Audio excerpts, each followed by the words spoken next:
for sale. Oh no! Is Pee-wee selling us?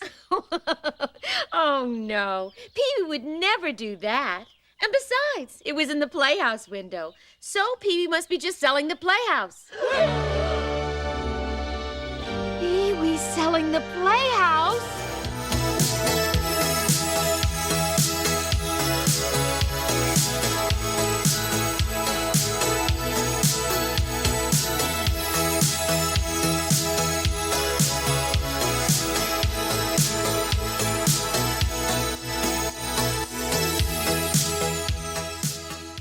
Welcome to Gimmicks, a podcast about the high-concept, experimental, structure-breaking gimmick episodes of TV, from musicals to bottle episodes to a final clip show celebrating a cultural juggernaut of Saturday morning television.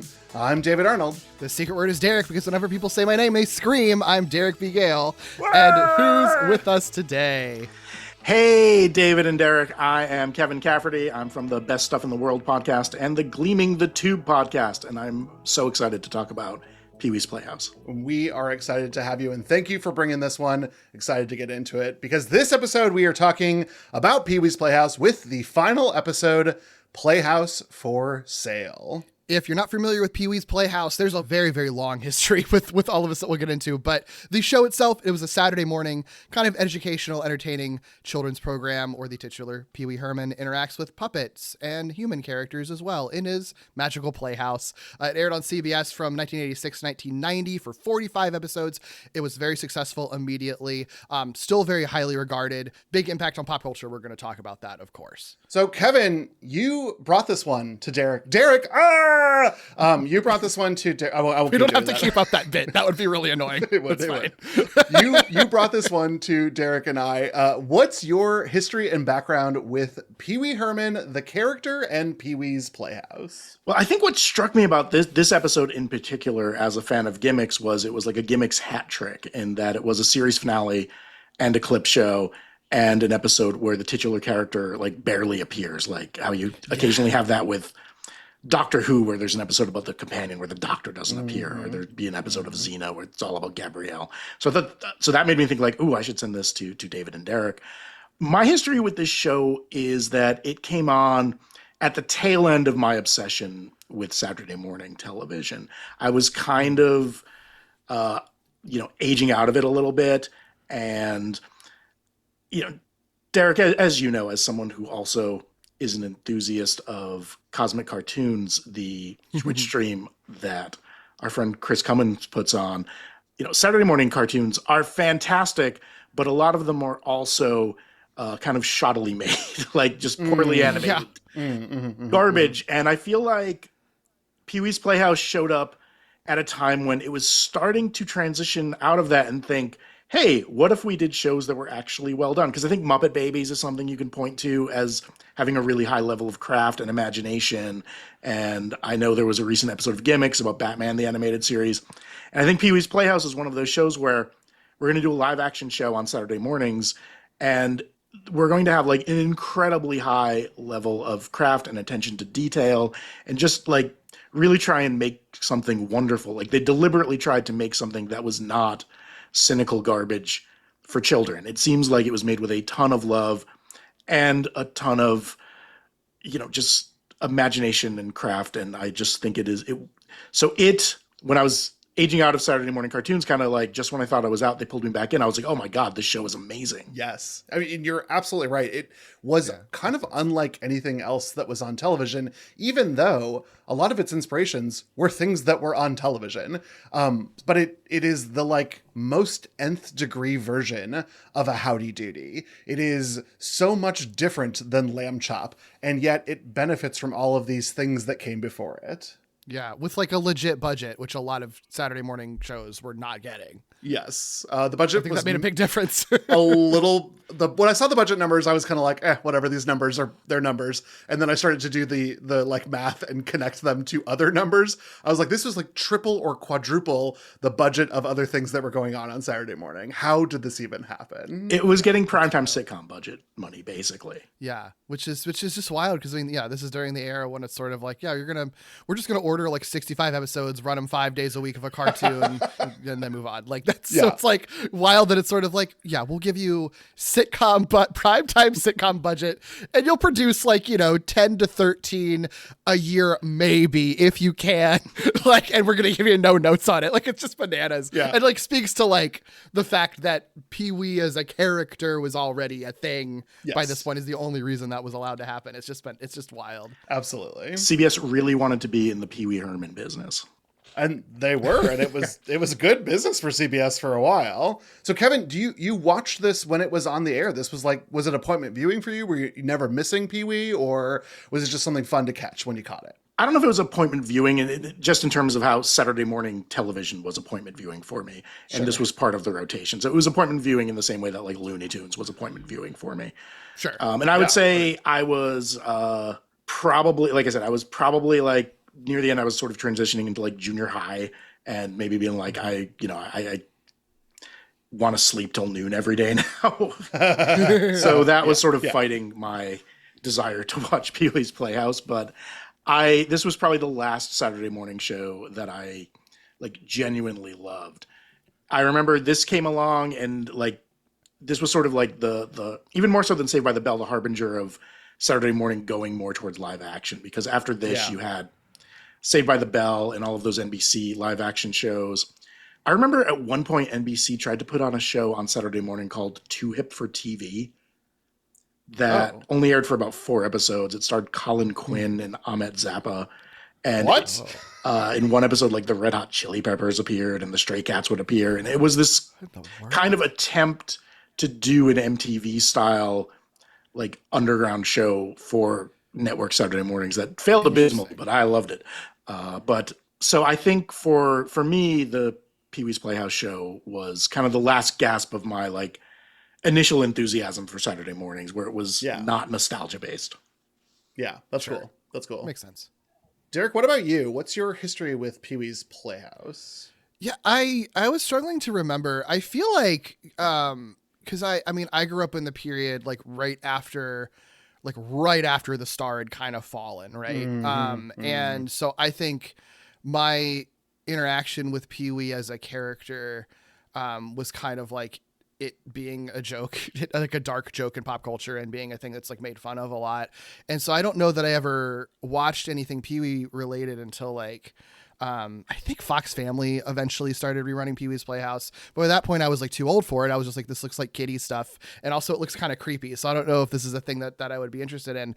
And then like later in life, like learned like, oh, there's actually a lot of like really deep like comedy background to this, and there's like a Tim Burton movie that's like really good, and so I think I came to Pee-wee stuff later on, but I never had like a childhood connection with Pee-wee, which I do think is like, I think you either have that like very deep childhood connection with it or you don't, and there's really like nothing you can do about it. So like I have a lot of appreciation for the art of it, and I think watching it now, it's just sort of like the set design and the character design, and the puppet work and the claymation. Oh my God, I love all of it, but I don't have the same connection with Pee-wee as a character as I think you can only have if you like actually grew up with it, Yeah. There's a little bit of Pee-wee mania of all of this that does feel very time capsuled, that and it feels different than other types of character-based manias that happened in television would continue to happen to this day. But this one felt very locked in the moment. And I think a little bit of that has to do with Reubens and what happened to him, and sort of what became of the Pee-wee Herman character. We're going to dive into all of that. But have you watched any more than just this episode, Derek? Have you ever like just... Oh, yeah. Okay. I mean, like I said, I'd seen some of it, when it was on Fox Family Reruns. I just wasn't really super into it. And then I've seen some of it. I don't know why, but I've definitely seen episodes since then. I've seen Pee-wee's Big Adventure. I've seen... I never saw Big Top Pee-wee, but I have seen the one where he's like in love with Joe Manganiello. The Netflix one. Yes. Big Top Pee-wee is not a fantastic film. I will say. I've heard it's like the kind of nadir for the Pee-wee movies. My experience is really interesting because I came a little ass backwards into the show. We went to like a county gift thing for farming families in which like a rich person would buy a lot of presents. And then kids of farming families would get a present. And it would have had to have been 87, 88, 89. One of these 3 years that we went for Christmas, and I got a Pee-wee's Playhouse playset. I had to look this shit up. Made by Matchbox. It is fucking gorgeous. It's incredible. And when I brought it home, my mother and father had a divorce. My mother no longer lived on the farm. My mother was like, "What is this?" She found the show and she said, "You have to watch this because I think it will brainwash you into being a communist." And so it did become appointment viewing for our home because it was the same reason that my mother and stepfather made me read the Life in Hell comics as a 6-year-old child. Like, they wanted to make me educated like I lived in San Francisco, even though I lived in Michigan. I love that. But yeah, the playset was fucking awesome. It is a replica of the Playhouse that like folds into a little briefcase. It had all the characters in it. There was a couple of like rudimentary motions that could happen in the playset. It was pretty cool. It's interesting you mentioned the Life in Hell comics because Gary Panter, who did all of the production design for Pee-wee's Playhouse, was part of that same alt comic scene as Matt Groening in LA. Right. Not the last time you're going to hear that name. Yeah. He comes back. He comes back a lot. One of the things I'm curious if, just knowing that I'm a little older than both of you, if you were aware of the whole phenomenon in the 80s of performers who were mainly in character all the time. How you didn't really know who Cassandra Peterson was, but everyone knew who Elvira was. Right. Or Super Dave Osborne, or Ernest P. Worrell, or aggressive Battery Pitchman Jacko, or Father Guido Sarducci. Like, there were a ton of them. Yeah. Max Headroom. My friend Kevin Eldridge has something he calls the Letterman test, where if the performer would go on David Letterman as the character, that meant that they were mainly known as the character. And Pee-wee Herman was probably at the forefront of this, where truly one of the things that I think edged him out of kind of the underground and into the mainstream was his constant appearances on Letterman in the early 80s, right, which got him the movie deal. Yep. Yeah, I think that kind of thing really honestly persisted until like the internet became bigger and it became easier to like look up information on who people could be, like find that. Because I mean, I definitely grew up with like Ernest and Elvira and stuff like that. And I think the idea like, and I don't think you can do stuff like that really anymore. I think the equivalent, the closest equivalent that we have in culture now is like, maybe there are influencers on TikTok and YouTube where you're like not sure if they're being for real or not. That's really kind of the closest to it because it's so easy now to like track down like, well, this is the actor who's doing this. This is their real name and this is where they came from and this is their history. And it, that came with the internet, right? Like if you're not in, but yeah, I think even when I was younger, even with like the Paul Reubens, like controversies and stuff that had come out, I think it was still took a while for me to like realize like, oh wait, yeah, Pee-wee Herman is the name of a character that Paul Reubens, the actor, is playing. Yeah. Like I think even when you sort of know that, I think it's hard to connect the two. Even like to this day, Elvira, I like never remember what her real name is. I only remember Elvira, Yeah. Well, and I think probably the closest thing that would be for me, Kevin, because there was Pee-wee, but I think I probably thought that the doctors on General Hospital were also doctors in real life. But when I started to become like a preteen, when I got into middle school, probably wrestling was going to be the biggest companion to that because those folks were just always their personas. And maybe outside of the TikTok influencers, and I agree with Derek that like shtick is probably A, psychologically exhausting, and B, probably is the closest analogy. Pro wrestling today might be the close follow-up in the number 2 position because those folks do try to continue to live that on-stage persona off stage. And I still think even like once the internet hit and people who are not in the wrestling industry learned the term kayfabe. Yeah. That sort of was a collective loss of innocence for all of us. Yeah. Yeah. Oh, how terrifying. Yeah. But let's talk about the man, the myth, the legend, Pee-wee Herman, because in order to talk about this series, we have to talk about Paul Reubens. He is the creative force behind this character and what would ultimately become Pee-wee's Playhouse. So we're going to start by talking a little bit about where Paul Reubens came from, where the idea for Pee-wee Herman came from, and how it led to the show. And then we'll come back and talk about Reubens a little bit more later when we talk about the cast. That sounds great. I know Reubens himself grew up in, I think, Sarasota, Florida. And Yeah, so they were born in upstate New York, Oneonta, and they moved down to Sarasota, Florida.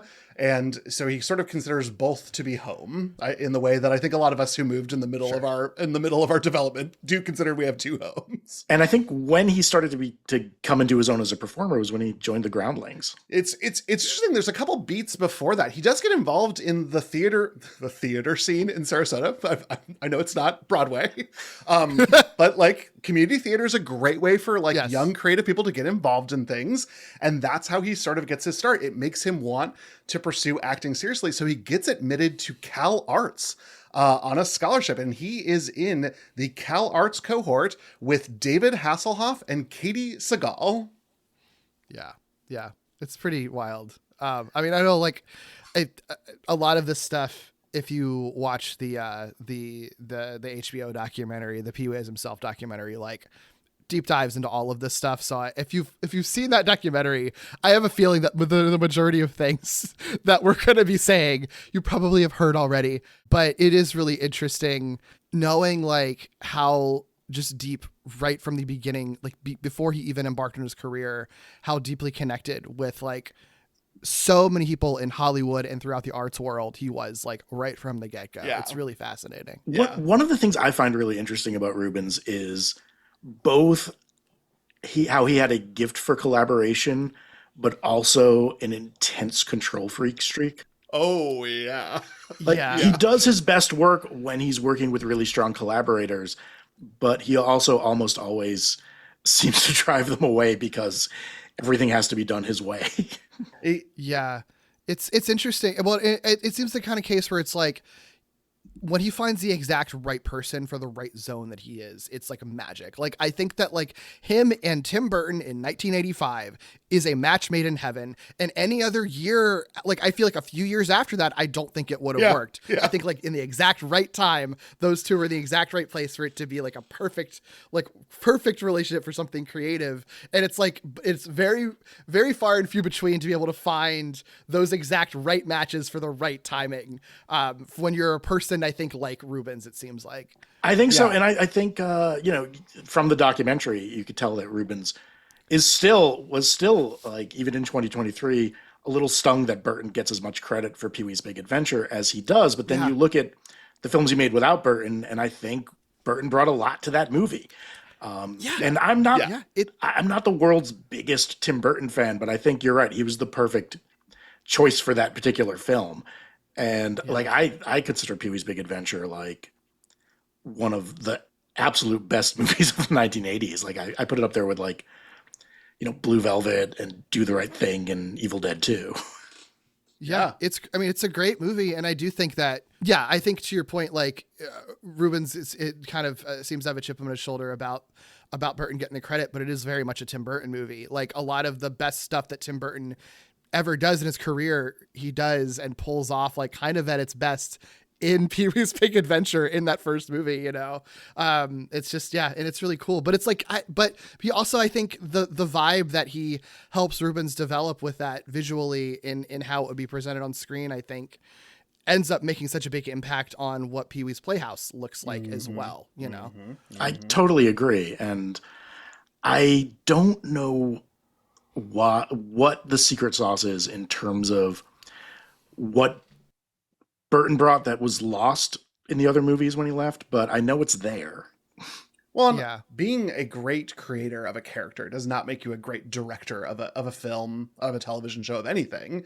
Directing is a different skill set. We do see a lot of people who come up from acting and become directors, but it's not like you act a few times and you know how to direct. It is a different craft altogether. And I think we're all of the same mind, and many people who did criticism contemporarily or of the same mind that like you're so good at this character, but you didn't direct this film, Big Top Pee-wee, very well.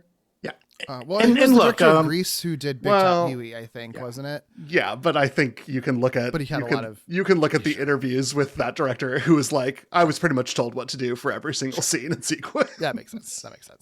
Kevin already teed this off, but in 1977, Reubens joins the Groundlings after a successful run on the Gong Show. This is where he creates the character of Pee-wee Herman. At first, it's sort of this schlocky comic. It's not the character that it will be, but everything's kind of there in the beginning. Yeah, it is kind of wild when you see the like in the HBO documentary, and you see some of the footage of like his early stand-up routines where he's doing it. He's got the outfit, he's got the voice, he's got just the mannerisms. And it's always so shocking to me that it's like, this character doesn't make any sense. Like, why is this character work at all? He's like the voice is like 3 different voices depending on what he's saying, and they don't make any sense. But for some reason it like hits. And I think that's part of the magic of Pee-wee, is that like, I feel like if you were to try to describe this character who's never had any experience with this to someone, first of all, I think you would have a really hard time really describing it. And even if you could describe it, the person would be like, that sounds like the most annoying thing I've ever heard of in my life. I would never want to watch that. But yet for some reason, like, isn't, and I can't explain why. And it is, which makes it even more wild that like right off the gate, he just kind of had that character, just had it. Yeah. It's so fascinating. I think one of the things that works about the Pee-wee character is, because Pee-wee essentially, the cliche is people say Pee-wee acts like a child, but Pee-wee like genuinely acts like a child, where he's kind of selfish and he can be, kind of mean and cutting and speak, his mind without worrying about other people's feelings, which as someone who has children, like I am fully aware of those aspects of children. And usually when someone says like, oh, they're childlike, someone is just like purely an innocent. And I think people were like really took to the fact that like, oh, this is what children are actually like. Yeah. But it is truly an act. And I think that's what sells it. Cause I think we'll see other people embody this sort of shape of a man, actions of a child in future and other iterations, but they are actually people who are struggling with like arrested development. This is truly and honestly a character that Reubens puts on and takes off.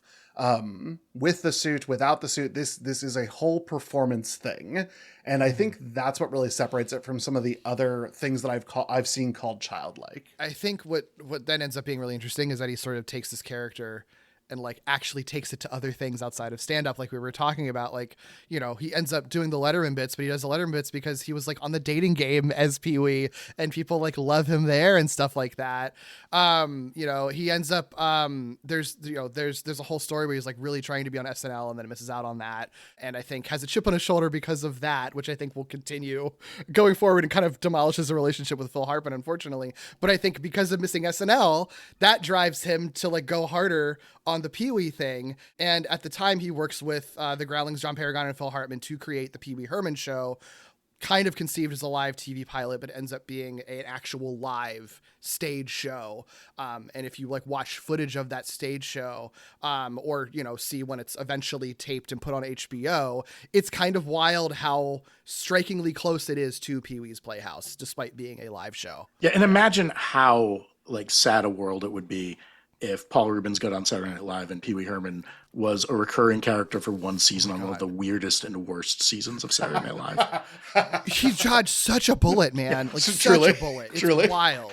But yeah, the Pee-wee Herman show, which was one of those live action shows that he started, I think it initially started in the Groundlings Theater at the Upstairs Theater, and became one of those impossible tickets to get, where occasionally like a live show just catches fire and people cannot get in.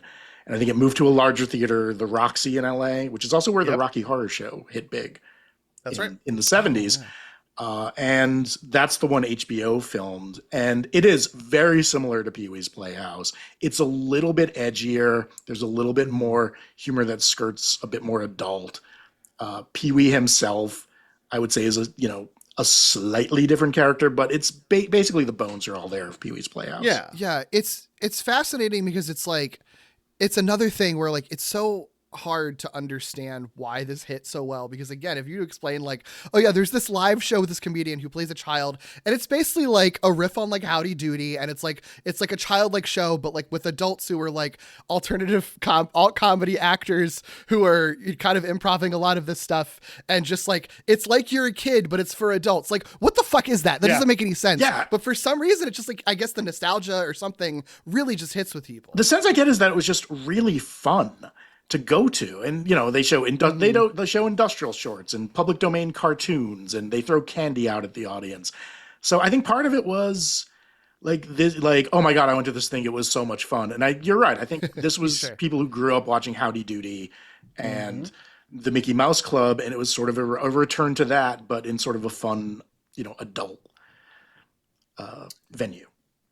Yeah, an article that I pulled up from The Blade that reviewed it, which is the LA like queer rag, was that it was like going to a drag show. Oh, I can totally see that. That makes a lot of sense. Yeah. Like very big, very campy, very colorful. Yeah, that totally makes sense. Yeah. I also got to say that here is where we first get connected with Gary Panter, because he does the set design for the stage production. And it is all of these jagged angles, the pastel colors. So everything that we're going to see later in the TV show gets turned up to 11, but it's here on the stage at the very beginning. And this goes back to Reubens', I think, gift for collaboration and finding, like, Gary Panter came up through the punk scene in LA. He was drawing for, I think, Slash, the early punk fanzine. He was doing a ton of flyers. And one of the things that I loved about Pee-wee's Playhouse and the Pee-wee characters, it seemed like there was like one foot in sort of Americana and nostalgia and one foot in kind of weird underground art. Yeah. Yeah. Oh, yeah. Oh, yeah. Very much so. Yeah. I mean, I feel like it's one of those things where, like, even if you are not privy to that or in like underground art circles, I do think you can just sort of tell that there's something to this that feels like I feel like you watch this and it's like you can tell that, oh, this isn't some weird silly kids thing. Like there is something deeper underlying, even if you don't understand where the origins of it are. And I think it is that like punk influence and that underground art influence and this sort of alternative influence. Like it comes through even though it's not fully like spelled out to you. It's really interesting. Yeah, I that was absolutely my experience, because I was maybe a year or two away from discovering punk music, and I didn't know what pop art was, and I didn't know about that world at all, despite the fact that it was waiting to be opened up to me and like sort of change my life. But I recognized something of that in Pee-wee's Playhouse and Pee-wee's Big Adventure that I think I was drawn to. Yeah. Yeah. Yeah, or like, you know, all the, like that, I don't know that I ever would have made like the Pee-wee Herman, Andy Warhol connection until like really thinking about it and then watching the documentary and seeing how much Reubens like really looked up to Andy Warhol. Seriously. And it's like, yeah, that totally makes sense. The sort of performance art aspect of it and the sort of play on pop culture and pop art and like riffing on these sort of nostalgic things that you grew up with that people aren't necessarily viewing as high art, but sort of in a subversive way, turning it into like high art. It's just really interesting. It's just a really interesting through line. This is also where his I am Pee-wee Herman appearing as Pee-wee Herman on the Late Night with David Letterman.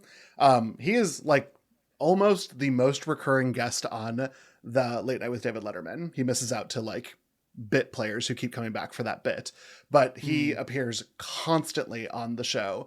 This coincides with taking the Pee-wee Herman stage play on the road. There's a 22 city tour, and he ends that tour in Los Angeles, where they make a big plan to invite studio executives there because they're going to get Reubens a movie. And that is exactly what happens from that performance. The studio execs are happy. They're watching Pee-wee Mania happen. And that is how we get Pee-wee's Big Adventure.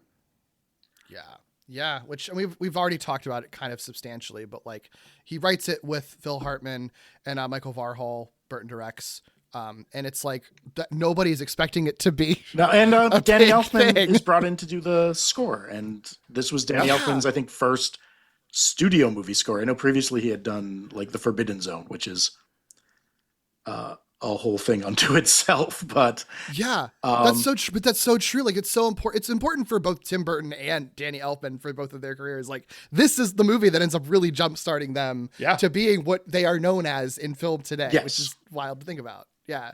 I had no concept that this was Burton's first feature. That blew my socks off. I just had kind of assumed that Tim Burton had always been directing movies, just like forever and ever. No, I think Tim Burton started out as like wanting to be an animator, and he directed a short film called Frankenweenie. And I think Reubens saw that and was like, oh, this guy gets art direction and he gets kitsch. And I think he'd be a good fit for this. Because I think a more established director at this point, like, would not have been able to handle all the things Reubens wanted to do. I don't think it would have been a good match. I think they were both at the exact right point in their career. Yeah, I agree. And there's like the sense of like love for like very specific pop culture. I think like both Reubens and Burton kind of had that. Like, you don't get the like Godzilla sequence that you get in Pee-wee's Big Adventure if you're not someone who truly genuinely loves Godzilla and grew up as a kid watching Godzilla movies from the 60s, you know? Yeah, I think a lot of that is sort of the magic of this movie. And I think this is really where Pee-wee sort of, to me, becomes one of those characters like Chaplin's Little Tramp or like Bugs Bunny, where they're the same character every time. They're just in different adventures. Yeah. Mm-hmm. What I think is also really wild is that the studio, after sort of putting their foot forward into this, then had very little confidence in the film's success. And so we have to go back. It's a weird movie. It doesn't make any sense that people would see this and like it. It makes no sense. And yet it works. I can't like, I'm like watching it. I'm like, why am I even into this? I don't understand. And yet it's like magic, and it's a fantastic movie. Oh my God. It like, to me, even like the bit parts in that movie, like Jan Hooks as the tour guide. I know we're doing the show and not the movie, but that is one of my favorite performances in any film. Yeah, it's so good.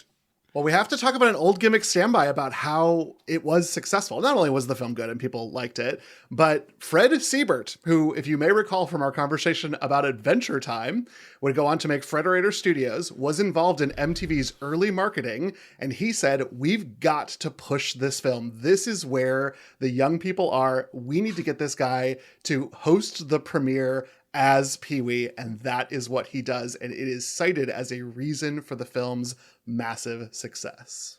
Siebert, what a legend, man. What a great...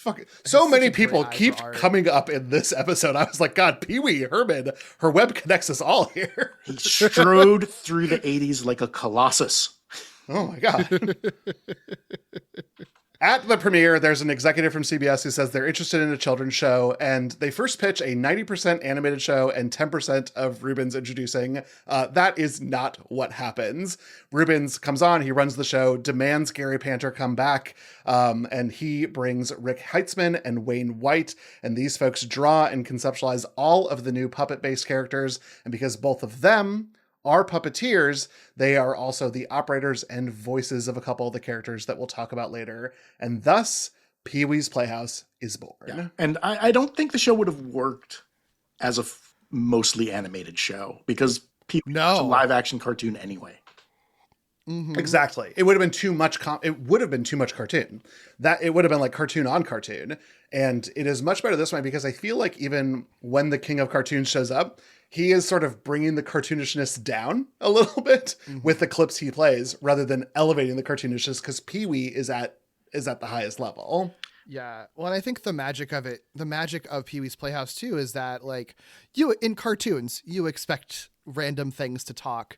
It's less expected to see your chair talk and your floor talk. Like, it's like less expected to see all your inanimate objects in your plays talk when it's in live action. And I think when you're seeing that and then seeing how well the puppets are done in this, but also in a way that, like, they don't just look like they're riffing on Muppets or anything. They still look very much like their own thing. I think that makes this show also stand out a lot. It would have been the Ed Grimley cartoon, basically, which, like, no shade to the Ed Grimley cartoon. It's a fine cartoon, but it's not like one of these things that's held up as one of the greatest Saturday morning shows of all time. No, it's exclusively for me. It's not for anyone else, Kevin. It was made just for me. This is where we do need to talk about Hartman, because Hartman is kind of there for the beginning. He helped write the film. He was in season 1 as Captain Carl, his character from the stage play. But he only lasts for one season on the show. Yeah, I think we referenced it, but Hartman ends up famously getting a gig on SNL, and is like still to this day, I think, one of the top tier SNL cast members that people think of when they think of SNL.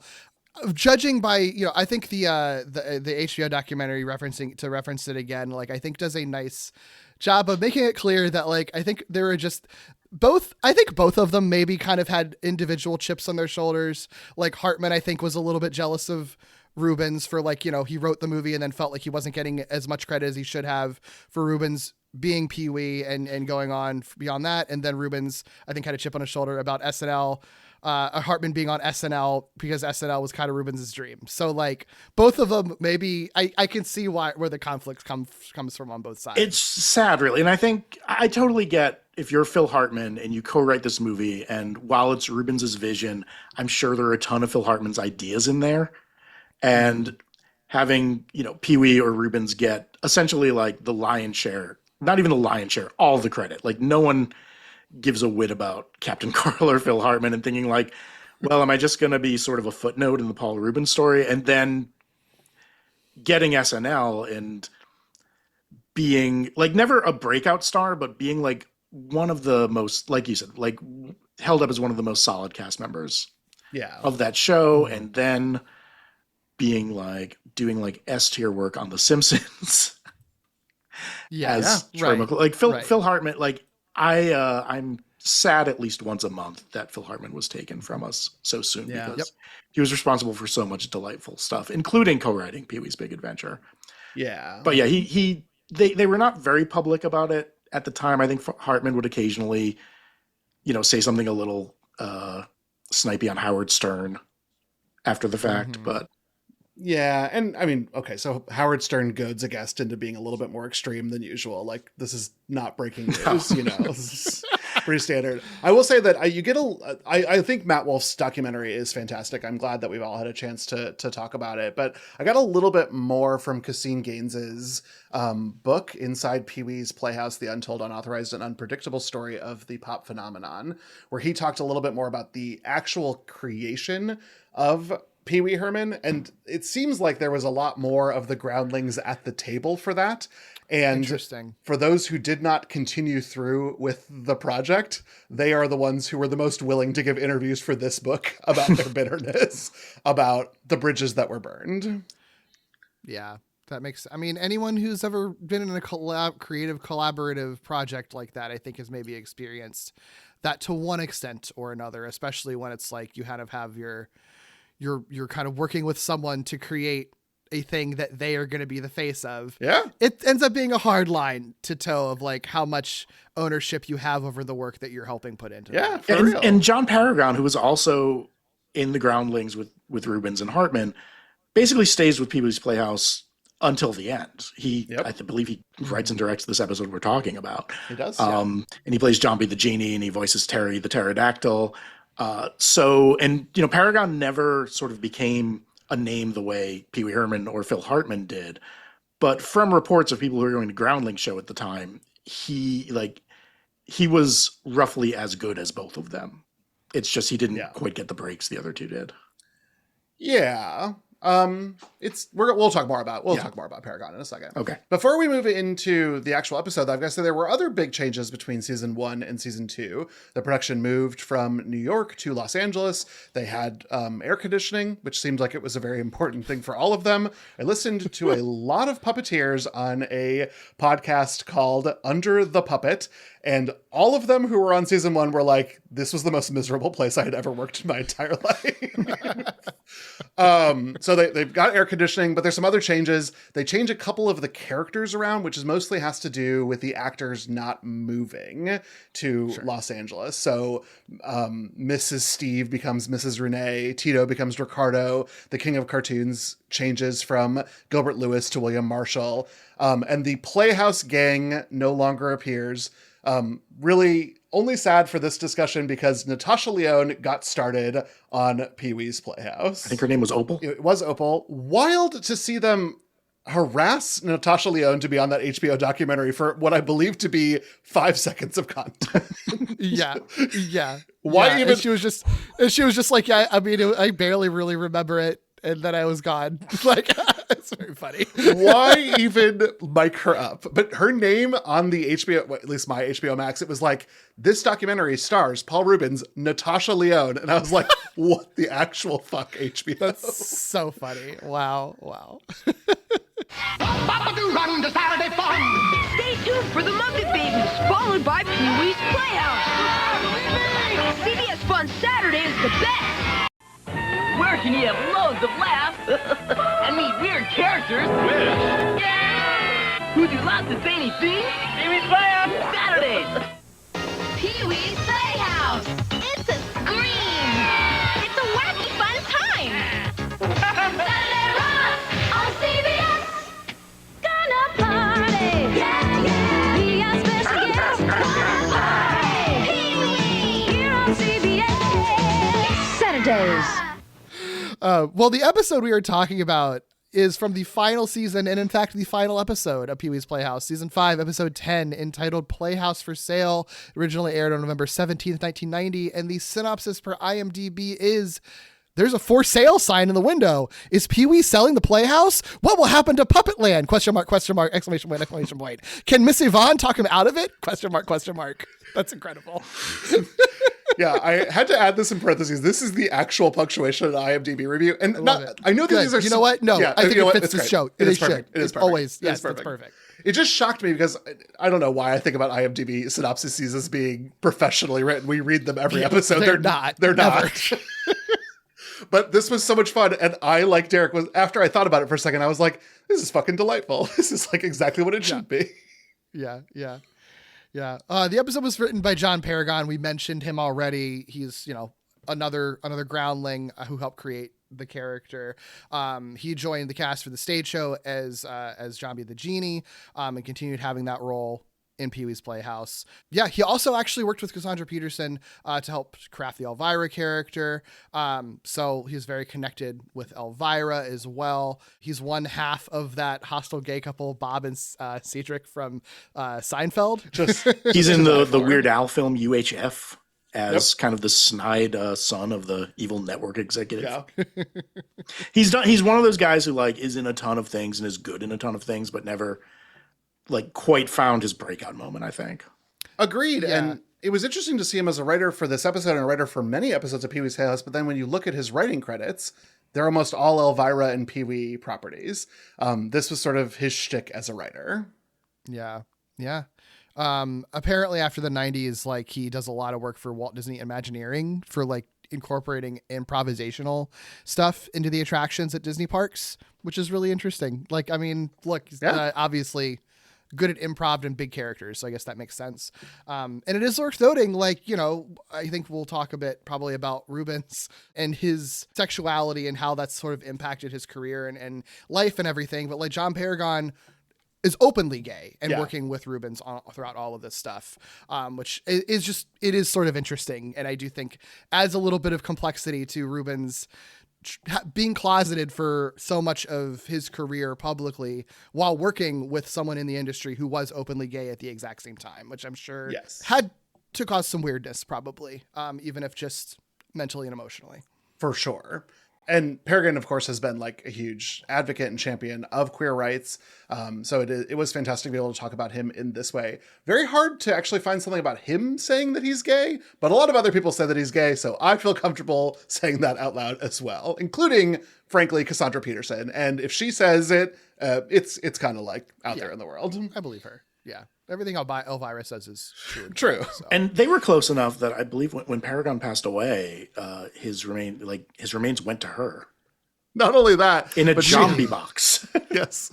He remains interred in a zombie statue that is at the, I can't remember if it was Forever Cemetery or if it was a different one. But yeah, there is a zombie box that the remains were created into. That's incredible. I love that. Yeah.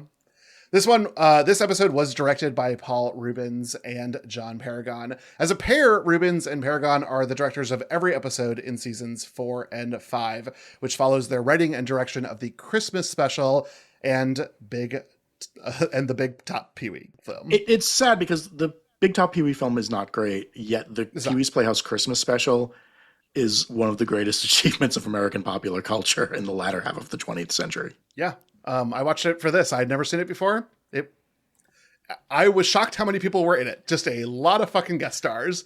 I think a lot of them, I think that just like, we like this show and we like you all, we would just want to be part of it. Like, yes. And that's one of those things where, you know, not to straight splain, but like you watch it now and you're like it's astounding that something this culturally queer got on network television in the late 80s. Yes.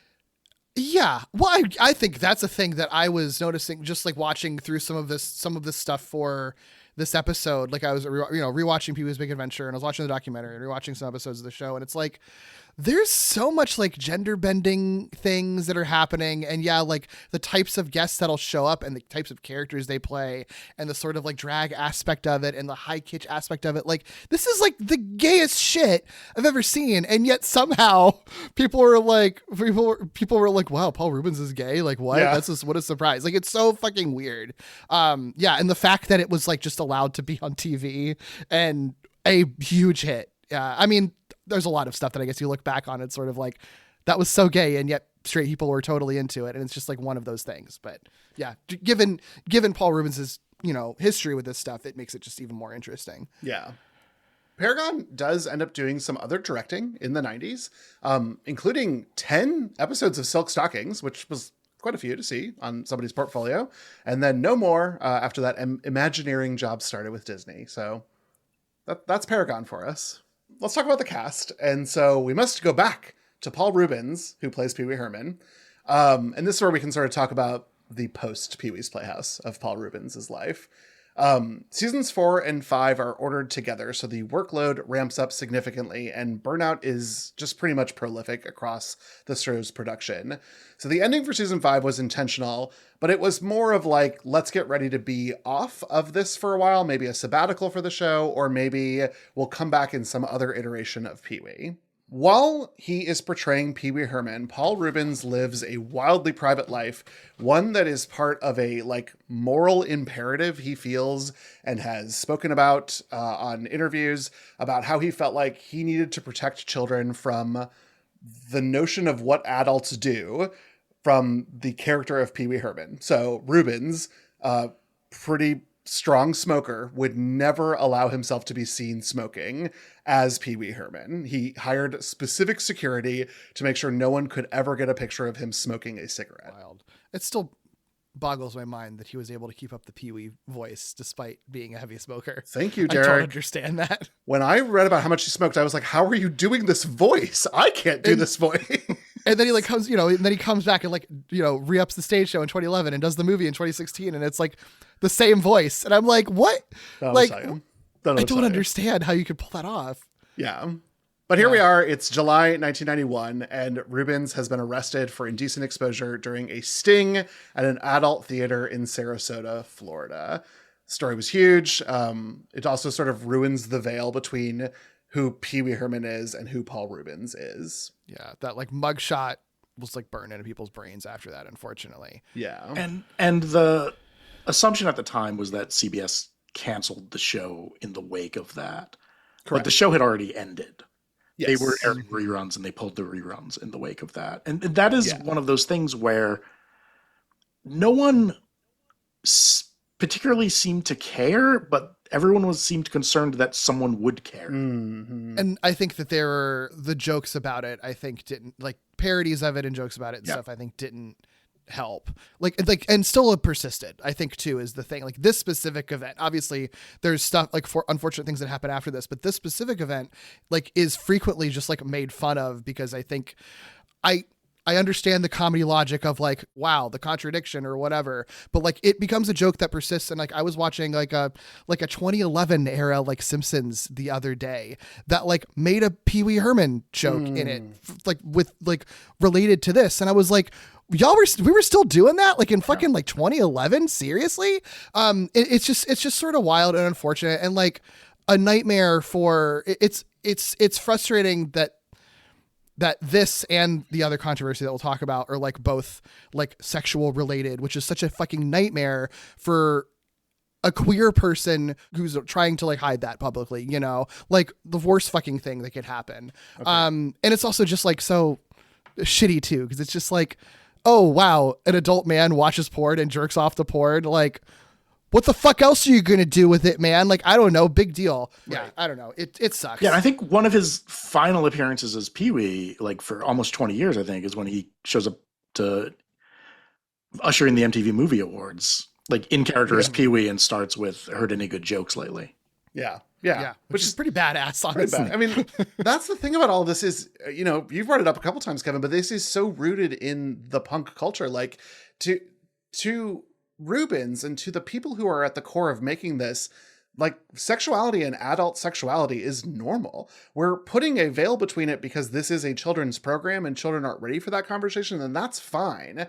But it is sort of a targeted harassment campaign that the media then goes on for this, that I think is, I mean, it's very of it's the post-Reagan of it all. Like it is a censorship of the idea of healthy sexuality for adults under the guise of protecting children, which is something that we continue to deal with today. And the next thing that we're about to talk about is it to the 11th degree, you know? God, it's all really upsetting, like revisiting any of this stuff and seeing any news clips and things from this time.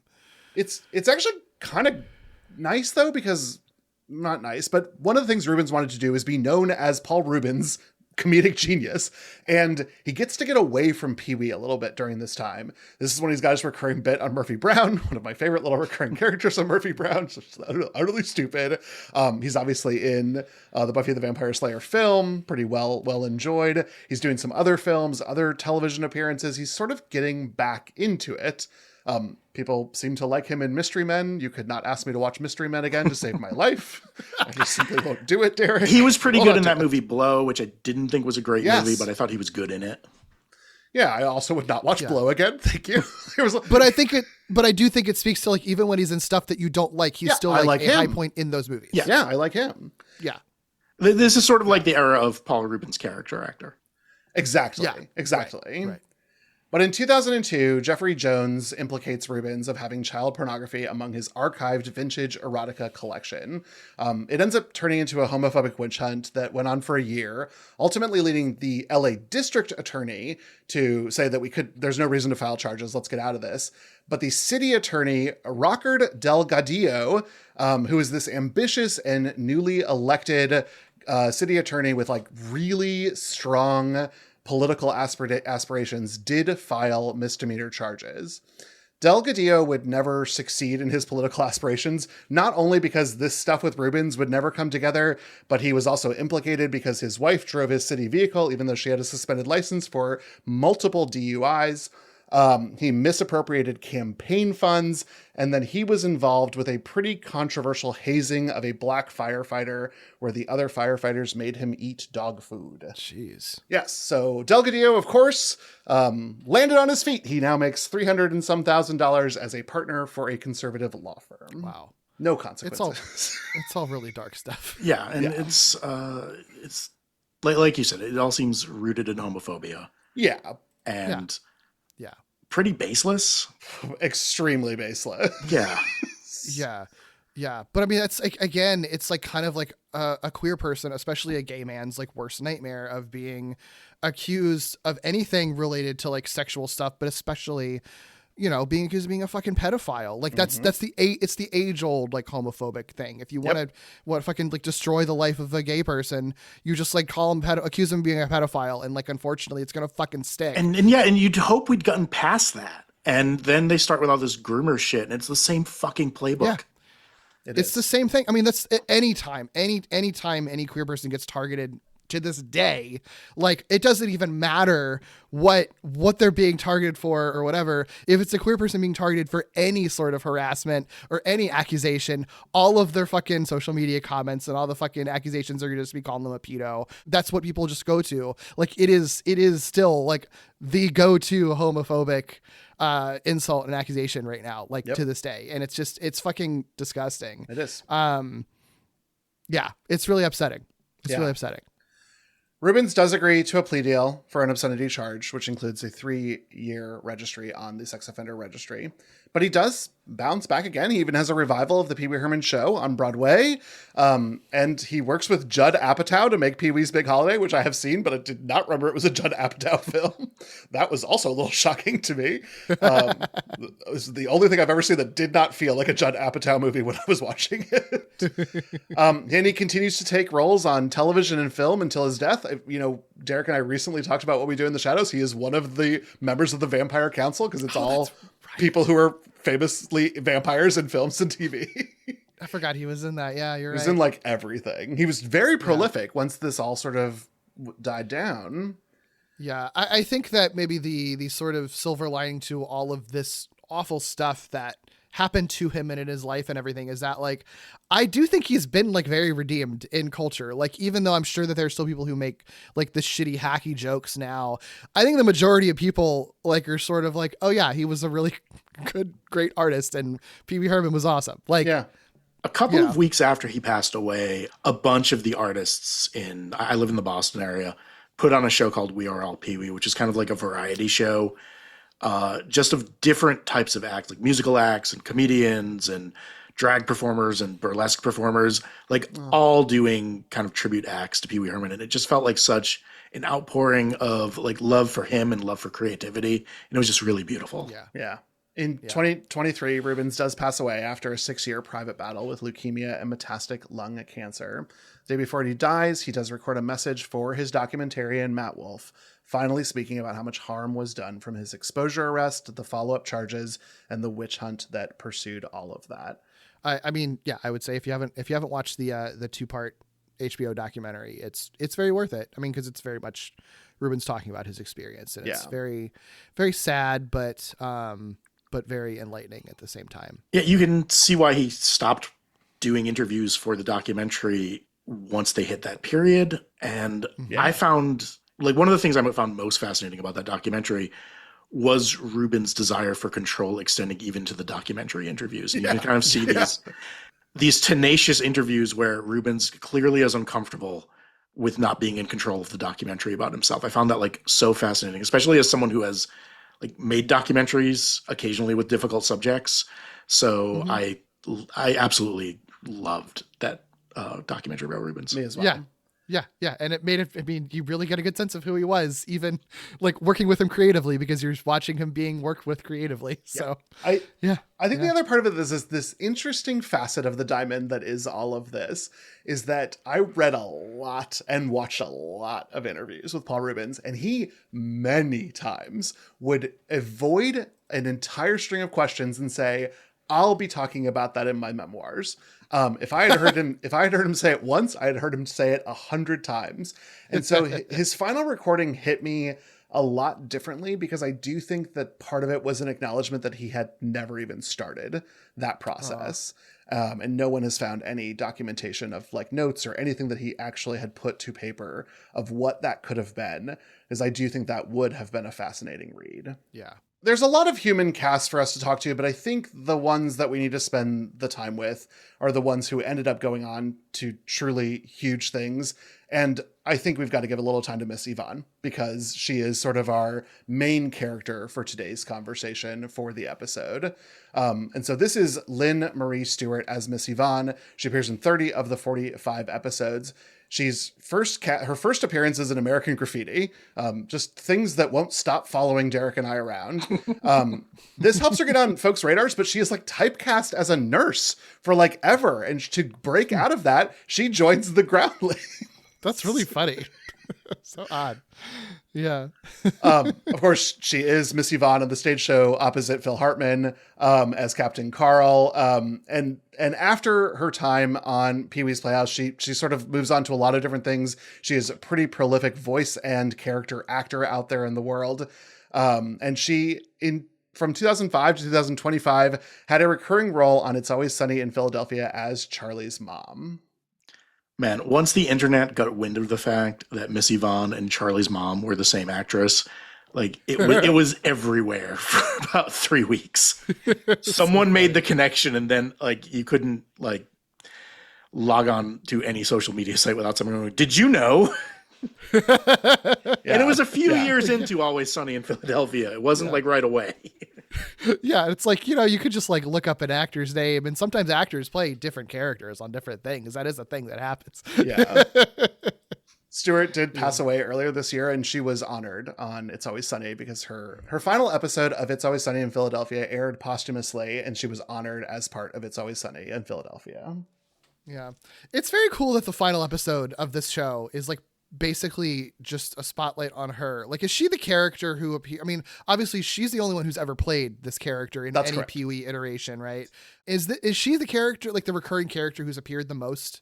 Like that's non-puppet Yes. recurring character who's appeared the most on this show. That is correct. She is the most recurring human character outside of Pee-wee. Yeah. So it makes sense that like that she's kind of gets to be the main character of the final episode. It's really cool. And I like that this is the final episode of the Pee-wee's Playhouse show, and she comes in, she does kind of a weird ballet dance, and she did the same dance, I think, in the original stage show. So it's nice that they were kind of like calling that out to the real ones who know. Yeah. Yeah, I love that. Another person I want to give a little bit of time and attention to, we only see him in flashbacks to this, but it just was kind of incredible. And that's Lawrence Fishburne as Cowboy Curtis. And if you aren't aware that this is one of the early roles for Lawrence Fishburne, you really owe it to yourself to watch a little bit of Cowboy Curtis out there in the world. Yeah, he's great.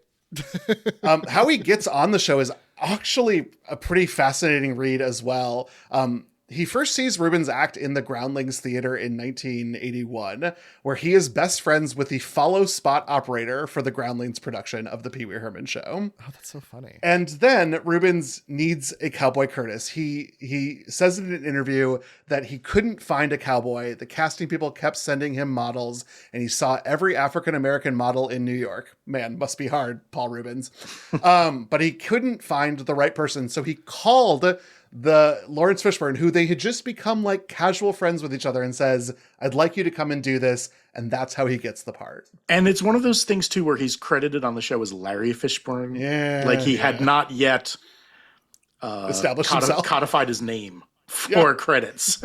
And you probably know Lawrence Fishburne for other roles that he has done, is my guess. Like his role as an orderly in Nightmare on Elm Street 3 Dream Warriors, famously. Yeah, famously. But it's funny because even in like very, very recent interviews, he will almost always talk about Curtis the Cowboy as a very important role for him. Not just because it allowed him creative capacity and it got him out there, but he made a lot of connections while on Pee-wee's Playhouse that were important to him. Namely, that Singleton was a production assistant on Pee-wee's Playhouse and went on to be the writer and director of Boys in the Hood, which was one of the reasons that Fishburne continued to be elevated into stardom. Yeah, Boys in the Hood is an amazing movie. And that's, I think, when people started to take Lawrence Fishburne seriously as an actor. Mm-hmm. And not someone who plays a wacky cowboy on a kid's show. Yeah. And he plays a great wacky cowboy on a kid's show. Yeah. The person that I wanted to call out of all of these is Essenpatha Murkison, who plays Reba, the male person. I love her because she's Teresa Dyson in Terminator 2, but she's also done many, many, many things, like being in Law and Order for like hundreds upon hundreds of episodes, as well as Chicago Med, apparently. So, but I think one of the things that she talks about in the documentary is like finding it really impactful to be on this children's show, because she also would grow up with stuff like Howdy Doody, but it was all a bunch of white people on it. And so by being able to be part of this show that, like, I think Reubens had even talked about, like, thinking it was really important for it to be diverse and making sure that, like, there was equally people of color on this show and like a variety of kinds of people. And like the women that are on this show are very different. And like, you know, the character of Reba is like so different from like Miss Yvonne, for example, because her whole deal is that just sort of like she comes from the real world. She's like, this is just weird, right? Like, what's going on? Yeah. It's incredible. Like in the late 80s, you weren't hearing representation matters a lot. So I think the show was very forward looking in that way. I won't talk a lot about the other humans. Just know that there are a lot of other humans that are part of Pee-wee's Playhouse. But we got to spend a little time talking about some of these puppets because the puppeteers were involved with the creation of the show. And so this is one of those really unique things where almost nobody was brought on just to operate a puppet. There's one person that we'll maybe spend a little bit of time with. But the first person I want to talk about is Wayne White. Wayne White plays Randy, the sort of like blockhead puppet, Mr. Kite, the musician Dirty Dog, one of the flowers, and then the Roger puppet. Gary Panter brought Wayne White on to help design for the stage show, but before that, he was an illustrator with the East Village Eye, the New York Times, and the Village Voice. After Pee-wee's Playhouse, he will go on to do production and set design for Shining Time Station, The Weird Al Show, and Beekman's World. I think what's fascinating is he's married to Mimi Pond, and so they end up working together a lot. For their future together. Interesting. And Derek will remember Mimi Pond because she wrote Simpsons Roasting on an Open Fire and then was subsequently not invited to join the writing team of The Simpsons. She's talked about that quite a bit. Yeah. About that negative experience. Yeah. And fascinating. Today he makes this weird word art where he paints words on like otherwise beautiful scenes of nature. The next one I want to get some time to is Alison Mork. She plays Chairry. She's also Chicky Baby of the band and the Magic Screen.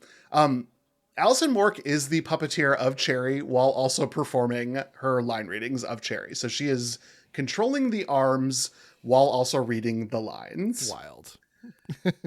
She started puppeteering as a child, and Wayne White, a friend of hers, recruited her to work on a show called Mrs. Kabobble's Caboose, a Nashville PBS improv puppet show. I watched an episode of this. It was a wild time, gang. She played a moose head that was stuffed on the wall, which meant that she could only interact with the scenes by monitor. So when they were looking for someone to be Chairry, who would have to interact with the scenes on a monitor, Wayne White, of course, thought of her. Cool. She would go on to play Jody on The Puzzle Place and do puppetry on Sesame Street, Between the Lions, Bear in the Big Blue House, Crank Yankers, Greg the Bunny, and the 2015 The Muppets. Wow. Yeah, I mean, all, high profile things. So good for her. That's awesome.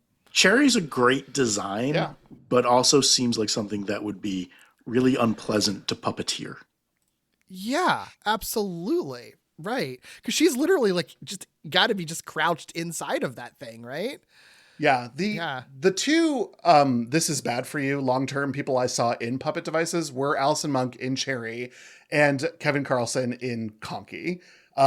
Because Kevin Carlson is the second person to be Conky, and Kevin Carlson is bigger than the first person who was in Conky, but they did not redesign Conky. Oh no.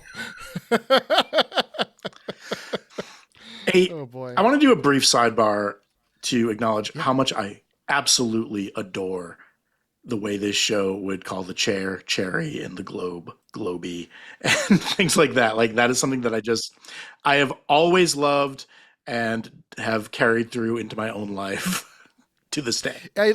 I love that. Like my favorite is Flory, because that doesn't even like sound like it's so first draft, but in like a good way. It's just like, that's what a 3-year-old would like name all of their objects, right? Like they're not going to come up with anything cleverer than that. It's perfect. So, or the way Pee-wee would like eat like a piece of chocolate and go, chocolatey. I love it. Yeah. Right. Yeah. I think I would like to get a little time to Kevin Carlson, just because his puppetry work is like continues to this day. He is like a puppeteer, and this is a world that I don't think a lot about. And it's wild how many folks got started in puppeteering as assistant puppeteers and I guess principal puppeteers of their characters here in Pee-wee's Playhouse, and Carlson was one of them. He has continued to be a puppeteer. He was an assistant puppeteer on Child's Play 2, which means that he got to be Chucky for a little while. Cool. He did a lot of the puppet work on Beetlejuice, both Eddie Murphy Dr. Doolittle's, both Men in Black 1 and Men in Black 2. I know there are more Men in Blacks, but I believe those were the puppet ones. And he is the principal puppeteer of Team America World Police, which feels like a pretty big credit. Yeah, I mean, that had to be hard to be the principal puppeteer for that movie. Wild. Yeah. Wow. Yeah. But yes, those are the folks I wanted to give a shout out to. Kevin, do you have anyone that we missed that you wanted to give a shout out to? Not on the puppet side. In terms of the crew, I wanted to give a shout out to Mark Mothersbaugh from Devo. Yeah. Who did all the was the music. composer, good call. who's the composer for the series, and in much the same way that Pee-wee's Big Adventure kind of launched Danny Elfman as a film composer, this show launched Mark Mothersbaugh as like someone who was primarily doing creative work in his rock band to someone who was doing composition work. And Mothersbaugh has said that for most of these episodes, he would get the cut about 4 days before it aired and would have like a couple days to compose and record the music and then deliver it to CBS. And then it would air on that's Saturday. Wild. I didn't realize this is where he sort of started doing film compositions because he's done so much stuff since then. That's fascinating. That's such a good call out. Yeah, and he went on to work with, I think, Wes Anderson on those early movies, and he's great. And, Devo are also, I saw Devo last summer, and still delightful. Wow. Yeah.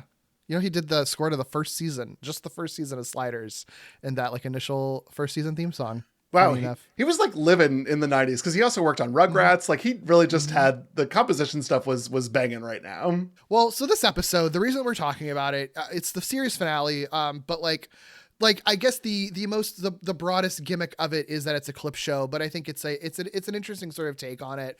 Obviously, like oftentimes clip shows are like meant to be a time or money saving type of thing where they're sort of like using it just to fill out time or whatever, right? I think this one is a little bit of a different take on it. We've talked about a clip show, a sort of different type of take on clip shows recently. We've talked about like the Maniac Mansion clip show where it's all fake clips essentially, so nothing is actually reused. We talked about the also fake clip show that Frasier did in its penultimate episode pretty recently as well. So like we talked about a lot of like subversions of clip shows. This one is interesting because it is, for all intents and purposes, a basic ass clip show where they are recycling old clips from the show and filling out time with old clips from the show. And then just sort of have a frame story around it, introducing those clips and then showing them, right? But what makes it sort of different, I think, and not feel like a cash in or anything like that is that it is the final episode and it is sort of using those clips to kind of look back on the history of the show. And also I think allows it to be an episode that Pee-wee Herman himself isn't appearing much in the frame story because it's meant to be surrounding in misunderstanding that he can't clear up because he's not literally in the Playhouse. But he still is present throughout a lot of the episode because you have these clips of seeing some of the best of moments from throughout the show with Pee-wee in it. So it's sort of a way to like narratively make it make sense while also not having an episode totally devoid of Pee-wee the character, even if he's not literally there in the present until the very end. And also, this was intentionally an homage to the final episode of Howdy Doody, which was the characters looking back on their memories of the show as they sort of discussed a big surprise, right? And it's the same deal where it's like the big surprise is sort of similarly anticlimactic, where in this episode, the Playhouse isn't actually being sold. It's sort of the same deal there, where it's like, it's not like they're blowing up the set or whatever or anything like that. But it still like kind of primes you for a sort of, it sort of primes you for an ending, right? Yeah. Where they can actually say goodbye because you have now spent the episode revisiting these past memories and everything and having spending one last bit of time together, essentially. No other episodes of Pee-wee's Playhouse are kind of infused with melancholy the way this one is. Yeah, but it's interesting because I did watch Clarabelle's Big Surprise from Howdy Doody. And I am saying that with a little bit of disdain in my voice because it was an hour long and I did not know that when I went into it. And it was not my favorite thing. But the ending of Clarabelle's Big Surprise is that Clarabelle the cow doesn't speak. And at the end, she finally speaks. And the words that she gives are goodbye, kids. And that is the end of Howdy Doody. And it's kind of like a fucking bummer. Really sad. That's really, really, really upsetting. Yeah. It's Clarabelle the clown, right? Not cow. Oh, Clarabelle the clown. I'm sorry, I said cow. You're thinking of the cow, the Disney cow. I was thinking about the Disney cow Clarabelle as I was talking. I was like losing my mind here. No, Clarabelle the clown. Thank you for helping with that. Finally speaks at the end. Should I keep all that in or cut that? I feel like I should keep all that. I didn't want gimmicks to get a bunch of like angry. Keep it all. I think it is funny. From the howdy heads. Send your you know what, howdy heads, you get together with your lassie friends and you send as many emails as you want. You're all from the same era. When the clown finally speaks, he says like goodbye, kid. Like it's just so sad, it's so frustrating and so sad.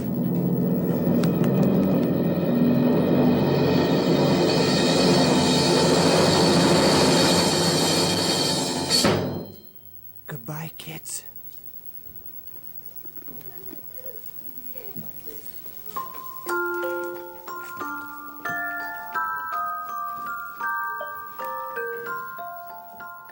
Because it really felt like we were building to something like big, and it built to something very like heartbreaking, and the camera was there for a long time. And so this episode, Playhouse for Sale, feels like a very big inversion of that. And knowing that Reubens was such a fan of Howdy Doody feels like a pretty intentional decision. Yeah. We've already kind of talked about like the making of it, how they got to this point, but like we said before, it was all intentional. This is the last episode, and this was intended to be that homage to Howdy Doody. So like none of this stuff was an accident. This was very much like wanting to go out, wanting to go out in the way that they wanted to go out, essentially. So let's jump into the episode itself, because I do think there are a couple beats that will be fun to talk about. We're not going to do a deep dive into it because it is a clip show, but let's talk about Playhouse for Sale.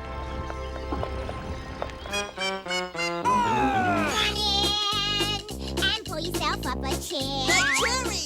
Put the plastic in, it's time to let down your hair. Easy, short, it's tight, so spend nothing invited. The wacky, the Playhouse. There's a crazy Because I want to start by talking about this opening sequence. Just some of the like most fucking gorgeous art in the world exists right here at the beginning of Pee-wee's Playhouse. Yeah, it's really incredible. I love it. I love the stop motion. The claymation stuff. And again, that's sort of Mark Mothersbaugh for the music doing not the theme song, but the music leading up to the theme song. Like kind of doing almost a remix of a Martin Denny track. Again, like presaging the kind of cocktail music revolution of the 1990s. Like, again, like sort of like saying like, this is something that's going to be big in a couple of years. But I agree. It's gorgeous. And it took a long time to put together. This was like the first big hurdle to make the show feasible. And this is where we hear about some of Reubens's perfectionism, control of wanting to get this right. And I don't think it's great to work in environments where you've got a perfectionist at the helm, but like it looks really fucking good. So it's kind of hard for me not to be like, it's gorgeous. Sometimes being a perfectionist doesn't mean you're wrong, is the thing. Like, it just means that you have a very particular vision. Sometimes it does. Yeah. But I do think in this case, it's like, I think even in that documentary, like I forget, they're talking to someone who was working on that opening, and we're sort of like he gave us a ton of notes, but every note that he gave us did make it look better, genuinely. So it's like, yeah. Yeah. And it's great. I did think that I forgot that there were two openings. There's the beautiful welcome to the Playhouse, and then there is the opening song. Yeah, it is kind of wild. Oh man, and what an opening song it is. What an opening song. Tonally very different than your introduction to the Playhouse, which is like calm. We're going through a wooded area. Then we see the Playhouse. We sort of go around it. It's awesome. Pee-wee shows up, but he's just like an imp. It's cute. And then we are in like Maniaville for this opening song. Good Lord. Yeah. Which Cyndi Lauper apparently did. Yes. Uncredited. Did. Cyndi Lauper was asked to sing the theme song and does it in kind of a Betty Boop voice, but she's listed as Ellen Shaw in the credits. And I think her reasoning at the time was she had the True Colors album coming out and she felt that was very serious. And I don't know if it was just the 80s where it's like, well, I can't do this song for a kid's show and also do a serious album, because I don't think that would be a concern now. No. If anything, it would make your stock go up now. Yes. But I think at the time, Lauper's concerns that she voiced publicly were it was too tonally different than her album. And yes, this is totally different from literally everything Cyndi Lauper. Like, there's nothing totally similar. But yeah, I think she said it was a Betty Boop voice, and she goes hard on this. Yeah. It's who knew she had this gear? Yeah. She does write in her autobiography that Paul would send her back a version of the tape that had her singing the theme song, and then he would cut into it, Kevin McAllister style, with recordings of saying things like, "Oh no, my career is ruined. Oh no." That is one of her most prized possessions, is that tape. That's really funny. Oh, wow. I feel like this episode's like, it's defined by the almost constant absence of Pee-wee, but it's also absent of a lot of the segments that the show had. Like, there's no Penny cartoon, there's no claymation dinosaurs, I don't think there's a magic screen bit. The magic screen shows you there's no cartoon with King of Cartoons. The episode starts with like magic screen just kind of rolling up and saying like, "Hey, let's watch this," and it's a industrial film from I think the 1950s about jumping rope. Yep. That's right. Yeah. It is interesting. It already kind of feels a little bit kind of off-putting and sort of quiet. I don't know if that's the right word. It is like it's a little bit Yeah. quieter, and like I think that coupled with like Miss Yvonne's like ballet dance and everything, it like feels very mellow in a way. Like at the beginning of it, which I think is like the right tone to be setting for a like quiet goodbye in a way. Yeah. And I think Pee-wee's Playhouse was one of the first things in pop culture to kind of recognize industrial films are weird and bizarre. And I think later you'd have The Simpsons parodying it a lot with Troy McClure, and the Mystery Science Theater guys would riff on them constantly. But that was all kind of in the ether. I feel like before this, you weren't getting a lot of comedy gold out of old industrial films from the 50s. And I think that kind of speaks to Reubens' love of weird quiche and Americana. Yeah. Absolutely. Genuinely. One of my favorite bits of this one, after Miss Yvonne has like come in and done her dance, Chairry being like, "Would you like to sit on me, Miss Yvonne?" And Miss Yvonne being like, "I can't think of anyone I'd rather sit on." Would you like to sit on me, Miss Yvonne? Oh, I can't think of anyone I'd rather sit on. Good morning, Miss Yvonne. Good morning, Terry. My, what a beautiful dress you're wearing. You like it? It looks good from up here. Why, Terry, I believe there's a vulture in your family tree. Yes. Oh my God! Right awesome. right before I watched, right before we recorded this, I watched the penultimate episode of Pee-wee's Playhouse 2, and in that one, Miss Yvonne rides one of those department store like horses that kind of goes very gently, and at the end, it's sort of like her hair's all messed up, and she's like, "Thank you, big guy." Like, I was like, "Wow." Yes. God. It's like, I know that the stage show is like way edgier and more direct about its innuendo.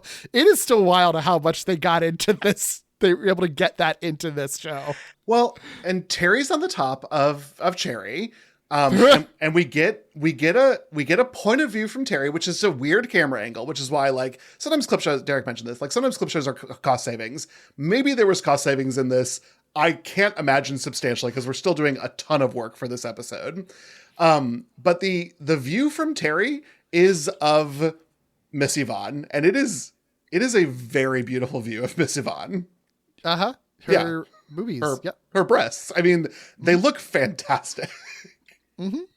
There's no way around it. And Terry is like, "Great dress, Miss Yvonne," and like, "Shoot your shot, Terry. Go for it. Make it happen." Isn't she sort of like, you obviously come from a family of vultures? She really is the most beautiful woman in Puppet Land. Yeah. But she's also like a little bit into it. The fact that he's like leering at her too. It's sort of like, I don't know, like, you're a pterodactyl, but She spends the entire run of this series flirting with anything that moves. So Truly. it's great. Truly. And that's Good for her. good for her. Yeah. or it doesn't move in I the think sense that's- of Flory. So I think Flory might be my favorite. Agreed. Like, there's Agreed. a lot of these dudes that are great guys and great weird little freaks, but Flory is such a great design, and the fact that he's literally just like embedded into the floor, and it's just the floor that talks and is a big deep voice. Like, it's just so silly. I love it. Pee-wee's Playhouse walked, so Date Everything could run. This is where it all came from. Yeah. But where the sort of actual plot to this episode comes from is just a misunderstanding where Miss Yvonne finds a for sale sign right outside and thinks that it means that the Playhouse is for sale, which is how you get the title.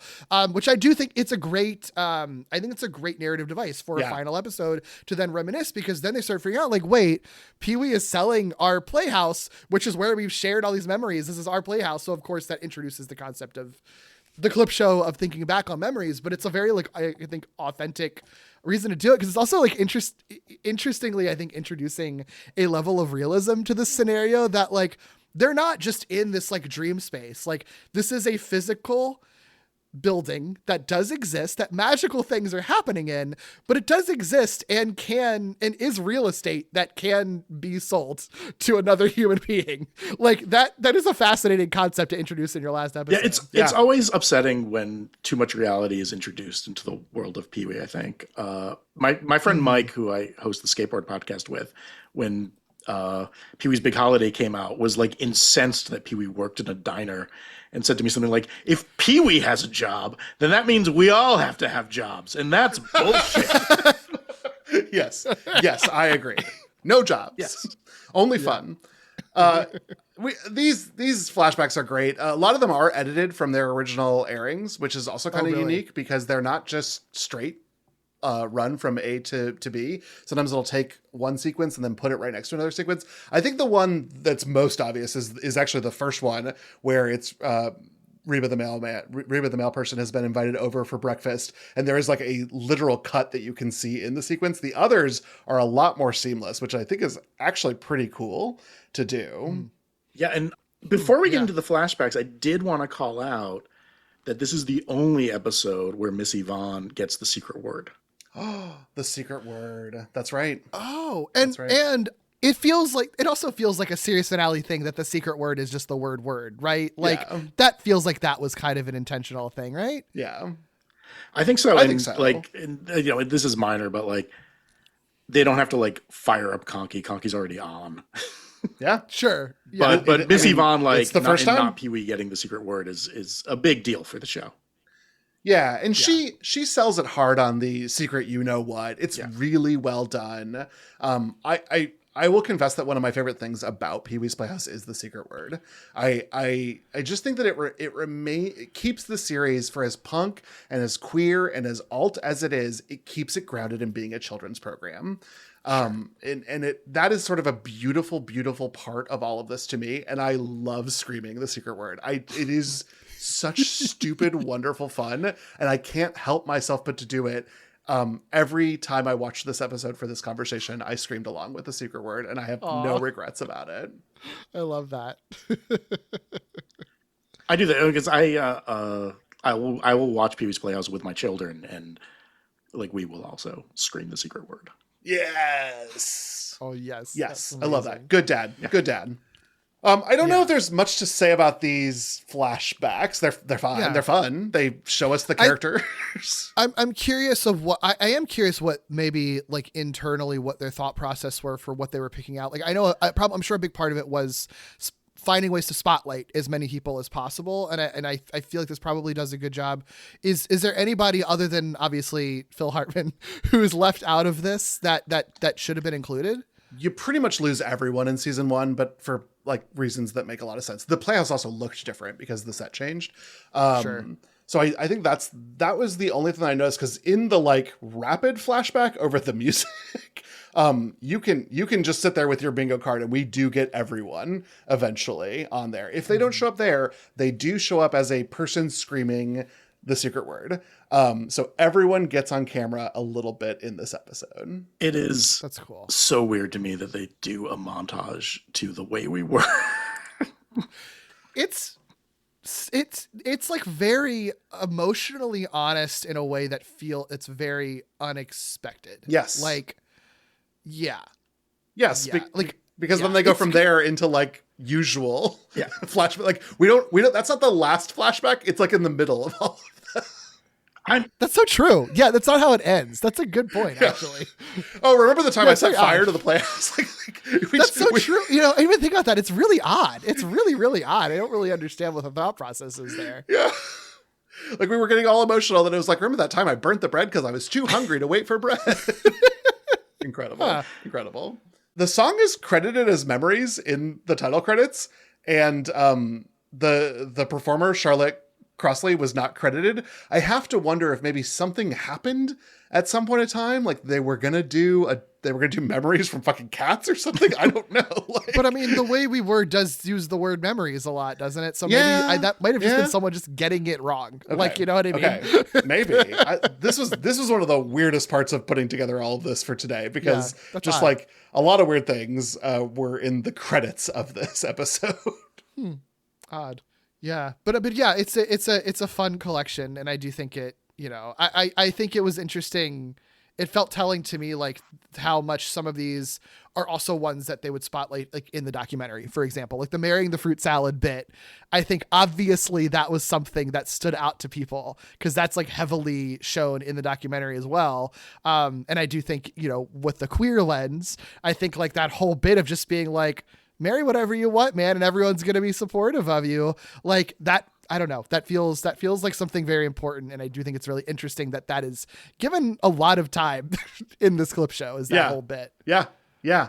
What's interesting is not, though, which is also in the documentary, is the charity drive. And one of the things he pulls out are these shoes. And he says, I wonder if they'll fit my feet. In the clip show that we watch, it does then cut to the next sequence of donated items. But in the episode and in the documentary, frankly, it's Pee-wee putting on the shoes and doing a little dance with them, which is the high heel shoes. Like it's like in real life, it was his mom's high heel shoes, right? Exactly. Yeah.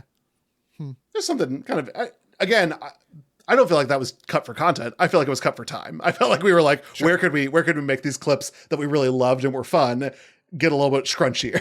And I think a lot, like one of my favorite Reubens quotes, which he told Rolling Stone, is when he said, I'm just trying to illustrate that it's okay to be different with the show. And because there's an undeniable like queer subtext in Pee-wee's Playhouse, and especially the Christmas show. But I think it's one of those things like the X-Men, where the X-Men has an undeniable queer subtext, but it's also, if you're feeling marginalized in any way, you can kind of like get something out of it and feel recognized. Yeah, totally. Well, Miss Yvonne and the puppets do decide to stand up to Pee-wee when he comes back. It's kind of incredible. Yeah. They're so confrontational. Hello, everyone. I have some explaining to do about the Playhouse. What are you gonna do? We have no place to go. This is my home. Look over in the corner. What's the big idea? How could you even think of selling the Playhouse without first consulting us? It belongs to all of us. You just remember that, Pee-wee. It's all our Playhouse. It's really sad. You can't, Pee-wee. Hold on, wait a second. Everyone talks at the same time. I can't understand a single word. What's all the screaming about? We demand to know why you're selling the Playhouse. Selling the Playhouse? What are you talking about? I'm talking about this for sale sign in the window. Well, where's the other part of the sign? The other part of the sign? What do you mean? But it's good though, because I do think that there is, as charming as Pee-wee as a character often is, there is sometimes something a little bit sinister about him. I think probably coming from the sort of kid aspect to it, right? And I think part of that is that sort of ownership that like, it is Pee-wee's Playhouse. Sure, right. All of you also live here, but it's my Playhouse. And so I like that for the final episode, it's these people that like also like have such a huge stake in this place being like, it's not your Playhouse, Pee-wee. It's our Playhouse. You can't just sell it from under us without telling us about it or having our consent to it. This is ours, which I do think then in a heartwarming way extends to the audience that it's like, it's all of our Playhouse. Yeah. It's yours too, kid watching at home, which is really nice. But I like that it kind of spawns from a more like, Pee-wee, you fucking selfish asshole. Like, it's not just your house. Despite having mentioned siblings on Letterman, Pee-wee Herman is absolutely an only child. 100%. Yes. I will speak to that as an only child. This is definitely me.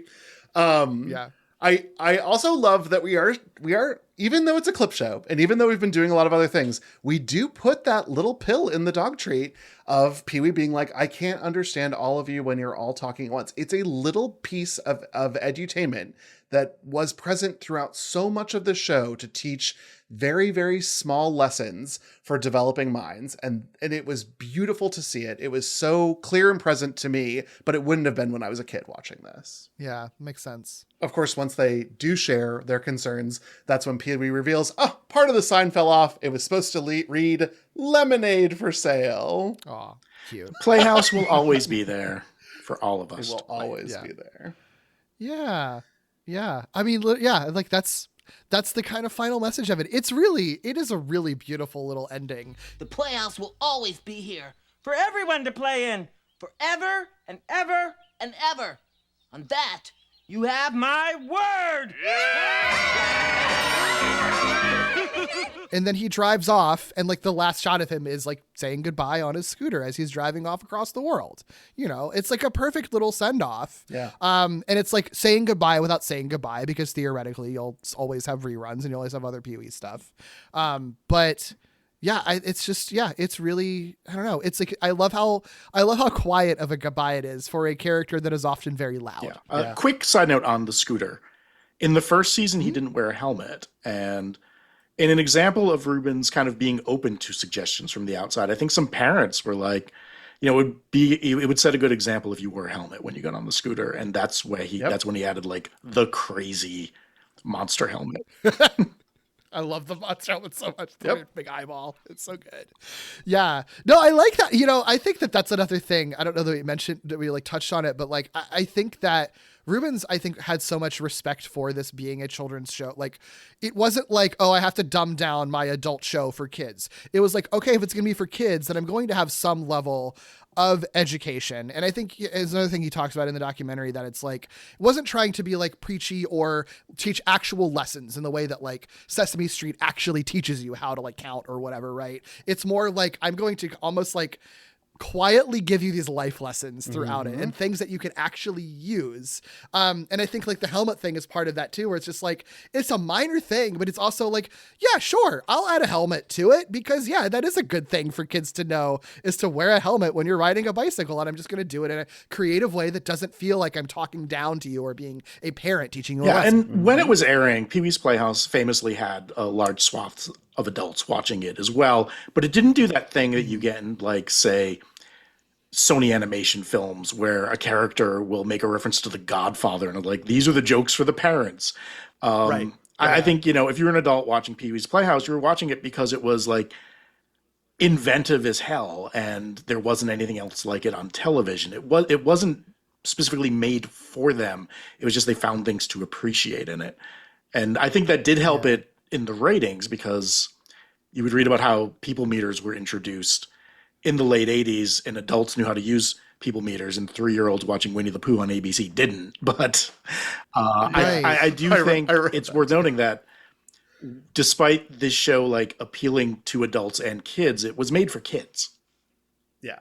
Yeah. It reminds me a little bit about a very different show, but how a lot of people now kind of talk about Bluey, where it's like a show that is very much for children. It is a show for little children, but like there are a lot of parents that I talk to that are sort of like, I think Bluey is just like a well-written TV show though, that just is also for my children. Like, it's not in the same zone, but it's sort of the same way where it's like giving respect to all audiences who are watching it without devaluing the fact that it is also primarily for little kids. I'm not ashamed to say that I have cried during certain episodes of Bluey. That's great though. that I've watched with my kids. Yeah. Like Bluey's fantastic. Any episode of Bluey I've ever seen is sort of like, yeah, I get it. This kind of fucks actually. Like, yeah. And it's like, but it's not in a way where it's like secretly we're actually for adults. It's like, no, it's still a kids show. It's just a good kids show. Yeah. And children deserve quality programming. Yeah. If I have one complaint about Bluey is the unrealistic expectations it sets upon parents to go along with any nonsense your kid wants to do. like sorry kid, I have a big project tomorrow. I can't play Keepy Uppy with you tonight. Incredible. So that's a different episode though. Yeah, please pitch us a Bluey episode. I'd love to. Yeah, we should do a Bluey. I'm sure that there's a good Bluey I can send you one that I think you will both absolutely love. Well, anything else we have not mentioned about Pee-wee's Playhouse that we need to mention? I think we extolled the virtues of the HBO documentary quite a bit. I don't know that it's the best documentary I've ever seen. I think Wolf has an incredible ability to interview. It's a different, I think the type of documentary that it is what it needed to be, because it is less a documentary or, about Paul Reubens' life and more just like really just trying to show you who he is as a person in a way that you've never seen him before, which is a different sort of approach to a documentary about the life of someone, I was just going to say the same thing. It's very successful at showing you who Paul Reubens is. Yeah. But I also do want to again shout out Caseen Gaines's book, which we'll link in the resources. Great perspective and an awesome perspective from a Black writer on the ways in which diversity and representation were important and continue to be important from this program. Great. Yeah, God, what a fantastic show. I mean, the only other thing that I thought like that I maybe wanted to touch on was I find it really interesting. In the 80s, you had the moral majority, and you had Reagan, and things felt like, for adults, I think things felt like they were getting really shitty in a similar way that some people might feel now.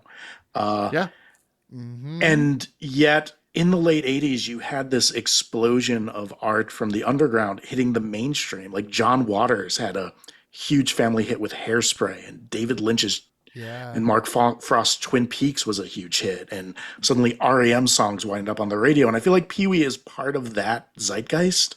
And I'm wondering what it was. Like, was that sort of a reaction to what was going on in America, or would that have just happened regardless? That's a really interesting question. No, I think that definitely the oppressive thumb of Reagan is part of the development of a lot of this. And it is what led a lot of this to be a little bit more underground, but then be seen by people. I think that it was Reagan, and it was an ongoing globalism of art that were probably together that led to that, which is why Reubens was a Godzilla fan. Like it's all these things kind of working together that made it. So I'm not saying that Pee-wee's Playhouse is successful because of Ronald Reagan. Those words did not come out of my mouth. But I do think that a lot of the reason that we had the fucking Simpsons, that we had Pee-wee's Playhouse, that we had a lot of the things that came out of these indie and punk areas were because of a rejection of the message that was being given to the masses. Yeah, and like as someone who's like a huge fan of hardcore punk music had no greater muse than Ronald Reagan. But I also feel like, when Trump got elected, the first time you heard all this, well, there's going to be so much great punk music. And I was like, that's not worth it. Like having this Dead Kennedys record I like isn't worth him ignoring AIDS. It's right. So I like some of that art, but I'd also prefer if things were just not as shitty. Yeah. Well, and I think like nowadays, because it's a lot easier to access indie art when it's in the indie space, I think because of the internet, that the downside to that means that it's not really hitting mainstream as much, or it's harder to get that on mainstream because there isn't as much of a need for it, I feel like. So it's like that stuff isn't even getting out into like the mainstream in the way that it used to be, even though we're living in like similar times in how dark they are, like, and that art is still being made. It's just like not being made to the level that they were at the, like back because I guess we don't have a monoculture now, and it's also like in the 80s. I didn't notice it at the time in the 80s because I was a little kid, but then looking back at art from the 80s, I was like, oh, that's why everyone was so angry. Right. Who knows? Well, maybe I'll be dead from nuclear winter, but there will be something that will come from all of this. I don't think that we can use the die cast of the 80s to predict what the 2030s will be. It's gonna be different no matter what it is, just because the culture is different and technology is different. So which is weird. Well, I'm happy that in the wake of this, the Playhouse will always be there for us to play. It will always. Yeah, it will. Thank you so much, Kevin. This was a joy. Thank you for bringing out this episode. I don't know that we would have ever thought about doing Pee-wee's Playhouse, but this is like such a great episode and such a great just thing to dive into. It's so connected to so much stuff we talk about anyway. So, thank you for having me. thank you for bringing I this. am such a fan of the show, so it was I was so happy to come back on. Well, people want to find you and everything you're working on. Where's the best place to do that? Beststuffpod.com is where you can find my podcast, The Best Stuff in the World, which usually involves myself and some awesome people talking about some piece of art, be it like a film or an album or a TV show or a video game that I particularly love. Derek's been on there to talk about The Simpsons, so you can look up that episode. I also sometimes will talk to people making interesting art about their interesting art, like immersive theater or immersive theater. Usually people making immersive theater. I also have a podcast called Gleaming the Tube, which can be found at gleamingthetube.net. Which is about movies that feature skateboarding in some capacity. We did do an episode about Pee-wee's Big Adventure and Pee-wee's Big Holiday, because Pee-wee skateboards in Pee-wee's Big Holiday, and there's skateboarding in Pee-wee's Big Adventure. So you could look up that as well, and we cover some of the same ground. As for me, if you'd like to find me online, I'm DMuma everywhere, and I host another podcast here on Glitterjaw called Fear Coded with my friends Tyler and Marilee. So if you'd like to check that out, you can get it wherever you get your podcast. Derek, what about you? Sure, you can find me most places at Derek B. Gale. My other podcasts include Wallop and Web Snappers, where you do deep dives into every Spider-Man cartoon ever made. I also have Screonk, where you look at the Godzilla films. Falling with Style, where we previously looked at the Pixar movies, but have since done forays into other types of animation. And Lee Carvalho's Potting Challenge, where we look at the Simpsons tie-in video games as well as pop culture history and Simpsons history related to Gleaming in the Tube. We would have the most recent episode, I think, when this episode of Gimmicks drops, our most recent episode would have been on the Simpsons skateboarding game, which is pretty bad. And if you want to listen to hear how little I know about skateboarding and get stuff wrong while Tommy completely schools me on the entire history of skateboarding culture, that's a great one to listen to on Lee Carvalho's Potting Challenge. God, I love the name of that podcast. Thank you. And I was like, I want to do a Godzilla episode of Best Stuff in the World. So I was like, I need to. Oh, right here. You should. I can tell you why it's great. Well, Gimmicks, along with a lot of the shows that Derek and I talked about, all the shows Derek and I talked about, are proudly part of the Glitterjaw Queer Podcast Collective. If you're looking for other queer media podcasts, check out the full roster of Glitterjaw shows at glitterjaw.com. If you want to support this show by giving us a little tip, you can buy us a coffee at ko-fi.com/gimmickspod. You can also follow this podcast at gimmickspod on Blue Sky and Instagram, and email us your questions, feedback, and corrections to gimmickspodcast@gmail.com. Please rate, review, and subscribe on all your podcast platforms. And until next time, friends, Keep being weird.